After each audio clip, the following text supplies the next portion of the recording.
ఈ shock wave therapy అనేది జనరల్గా ఈ షాక్ వేవ్ థెరపీలో ఈ పెన్నిస్కి ఈ హెడ్ ఉంటుంది, ఈ షాక్ వేవ్ జనరేటర్ అనమాట. ఇది ఈ షాక్ వేవ్ జనరేటర్ నుంచి వచ్చే ఒక వేవ్స్ ఉంటాయి, ఎలక్ట్రోహైడ్రాలిక్ వేవ్స్ అంటారు. ఆన్ చేయి గోపి.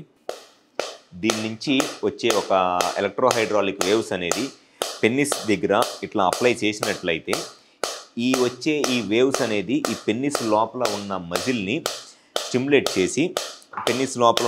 స్టిమ్యులేట్ చేసి ఆ మజిల్కి బ్లడ్ సప్లై పెరగటానికి హెల్ప్ అయ్యిద్ది.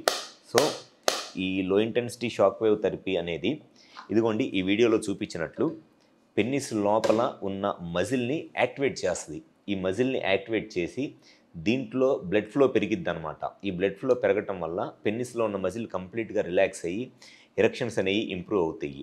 ఇది ఈ షాక్ వేవ్ థెరపీతో చేసే ట్రీట్మెంటు. దీనికి ఉండే అడ్వాంటేజెస్ ఏమిటి అనంటే దీనికి ఎటువంటి సైడ్ ఎఫెక్ట్స్ ఏమీ ఉండవు, ఎటువంటి పెయిన్ ఉండదు. పేషెంట్ జస్ట్ చేపించుకొని ఒక 15-20 నిమిషాల్లో ఇంటికి వెళ్ళిపోవచ్చు. ఒకసారి చేపించుకోవాలి ఈ ట్రీట్మెంట్ అనంటే దీన్ని ఒకసారి చేపించుకుంటే కుదరదు. మినిమం 4 to 6 టైమ్స్ పేషెంట్కి ఉన్న ప్రాబ్లమ్ని బట్టి, అవసరాన్ని బట్టి మినిమం 4 నుంచి 6 సార్లు చేపించుకోవాలి. అండ్ దాని రిజల్ట్స్ అనేది అన్ని సెషన్స్ కంప్లీట్ అయిపోయిన తర్వాత పేషెంట్కి రిజల్ట్స్ అనేవి తెలుస్తాయి. ఈ షాక్ వేవ్ థెరపీ అనేది ఆల్మోస్ట్ ఒక 75 to 80% ఆఫ్ ద పేషెంట్స్లో ఈ ట్రీట్మెంట్ తీసుకున్న తర్వాత వాళ్ళకి గ్యారంటీగా ఎరెక్షన్స్ పెరుగుతాయి అండ్ సెక్షువల్గా కూడా ఎటువంటి ఇబ్బంది ఉండదు.